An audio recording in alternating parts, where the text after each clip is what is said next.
Well, I'm with Ike from the downtown Rogers Farmers Market.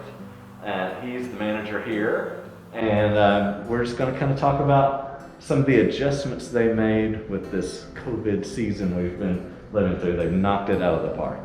Okay, well, Ike, can you kind of tell us some of the history of the market first? Sure thing. So the DTR market has been a farmers market here in historic downtown Rogers since 2016. We actually have a building in downtown Rogers that has a kitchen where we serve brunch and have a market bar. So the summer season's really our time to shine, but we also have a holiday market season in the winter and an online market available year-round. Well, so when COVID came into the picture, what were some of the adjustments you guys had to make? So when COVID came into the picture, we had to postpone our opening from May to June just to kind of get in line with the guidelines coming out from the health departments and follow the guidance given from them. Once we were ready, we opened up our market in June. The online market, since it's been going year-round for about a year now, it transitioned from pickups at a local brewery to pickups through our drive-through location. So we have a farmers market drive-through right now. Once a week you can order online and then easily just pick up some orders in your car. You don't even have to get out. And that's right here, right, where the office is. Is this, you consider this your offices here? Yeah, this is kind one of of a ours. base, right? Yep, one of ours. We kind of move around a lot, but this building at 120 West Poplar Street has been our drive-through farmers market building and will probably remain that way for a while. Well, you were saying earlier, it just turns out that the layout of the building was perfect. You've got the big double doors out back that are kind of up high and ideal for delivery, so that's great, for pickups. Well, so what are some ways the community supports the market?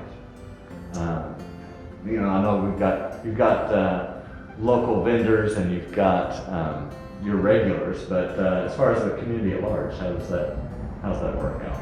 Well, next season and every season but 2020, we've had an amazing brunch program that is led by guest chefs in the community. So they show up and cook the meal, we buy the ingredients, and then the bar and the kitchen that helps the chef is ran by volunteers who mostly live in downtown Rogers, or at least come down to downtown Rogers to play. It's people who are passionate about making this area something special every day. So the brunch guidelines that we give the chefs say at least one ingredient each week needs to be from a DTR market vendor, and it needs to say that this is the featured ingredient this week and mention that farmer in their menu that week. Well, when you made your adjustments for COVID, how did your vendors and farmers react? How, they had to kind of make some quick changes. Yeah, everyone was just nervous for change, for sure. Farmers make a lot of money being social at the market, saying what they would do with this product or some recipes or just tips and stuff like that, as well as samples. They're at the market and take-home samples. Of course, right. Yeah, this season we couldn't do any sampling at all. So that was a tough change for them, but they've had products in the ground growing, so you got to transition to be able to sell. Yes. So they were nervous, but they adjusted. Yep. And how did you guys lead the way on that? Well, there's nothing to do but look to the top for guidance or rules and try to stick to those rules and keep it across the board for everyone. Right. No exceptions, pretty much. Right. It's tough and it's not fun doing rules, but that's where we are right now, so that's just how it's got to be. It is. Yeah. Yes, exactly. Well, Sam, and your customers, they had to kind of learn to do things differently. Did you kind of have to lead them into that or do some kind of education? Social media helped a lot with teaching the community about the online market and the different options each week. So posting online about when our order deadline is, as well as when farmers put new products on the online market. The customers love that, so they'll take our advice and trust us on what we recommend and what we post, and they'll get those orders in. Well, how about the community at large? Was there kind of a different response than you expected, or did everybody kind of roll the way you thought?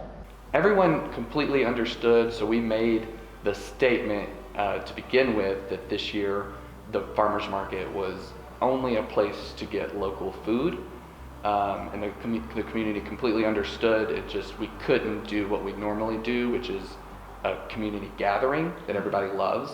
We just could not do that this year, but everyone understood. Right. At large, yeah, and Well, people showed up to get food, which that was the purpose. So That's that was a great. testament to how well you guys communicated that message out. Well, how about the future of the market? We saw some stuff happening across the tracks over there. What's the future look like? The future is really exciting. 2021 is going to be back at our original home, the DTR Market building that is now renovated. It has a stage and canopy for our vendors to be outdoors under the shade, as well as our certified kitchen and bar back that is going to be fabulous. We've already got local chefs lined up and preparing some menu options for weekly brunch, as well as the market bar opening back up with Bloody Marys to go along with the farmers market. It is a fun scene once it gets rolling too. Yeah. So masks at the market were required to begin with. So June 6th was our first Saturday farmers market, and masks were required starting then and following with every event we did. In the beginning, there was a lot of just misinformation on masks, as well as people saying they didn't know they had to wear them, or they didn't know they had to wear them at the farmers market because we were outside. Just a lot of just misinformation, which is understanding. It's confusing because we were an outside event.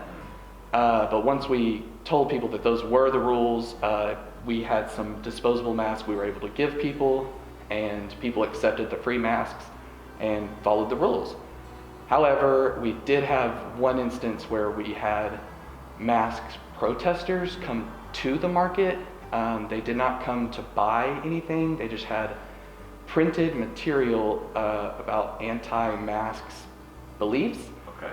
So they were in vendor booths without masks, unfortunately. So we asked them to leave and they would not. So we did have to call our local police, who are awesome, and they helped us out. But it's just something unfortunate that we don't want to do, Right. and didn't think we would have to do. Sure. But just treating it like it's a problem because it's a safety concern for our customers and our vendors. It's just the step we had to do. Yeah. Normally we would boost some posts, but this year the budget was so strained without having a brunch program that we did not. We just did traditional posts. Our posts from the market page are shared by the organization I work for, Downtown Rogers Inc. They share it. It's also shared by the local Chamber of Commerce, and sometimes the city will share it. That's great. So the more exposure, the better. And then I really encourage my vendors to do social media and offer any help they need. But the more vendors that post our post on their page or on their story, the better. The more exposure and the more interaction you can make with the social media, it seems to have the most impact for us. I would contact like the Chamber of Commerce. I work with them pretty closely, so their communications team is always down to help. And then my office is with Downtown Rogers Inc., so I can talk to them whenever. Yeah.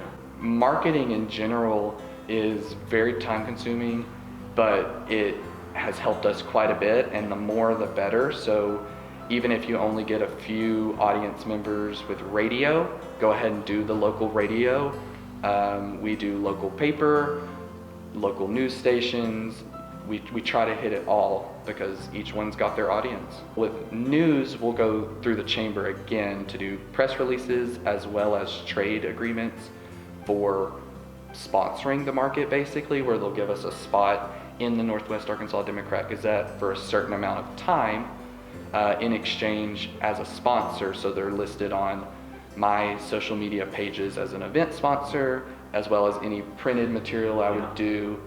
They're listed as sponsors. This year was so different because the Frisco Festival in downtown Rogers was completely canceled, and that's a huge revenue booster for downtown in general. So there was already a lot of money that they normally spend on promoting downtown Rogers that they wanted to still do, and the only thing happening was the summer farmers market this year. Kind of a special circumstance that I don't think will normally happen. It might happen again for this opening in the building, but I would have like a printed out at the summer farmers market of each sponsor, and then on social media I would tag them in posts on the event post itself. Like we would create events for each market, and in the event description you can tag your sponsors so people see that all over the place that CEI Engineering, which is a local engineering firm, supports downtown Rogers. The local vendors and farmers here are amazing. Everyone is an extreme professional, and I have not seen anything that is not of the most highest quality there is. That's been my experience when I've visited your market too. Affordable too, for such high quality products that are also grown locally. You can do it without spending a lot of money, really. It looks like you guys, made a quick transition and got everybody on board, and it went pretty well. So kudos to you for that. Thank you. It was tough. It has been tough, and there's nothing more you can do but just go with it each week and trust that the rules set in place are there for a reason. Yeah. And just keep on keeping on it.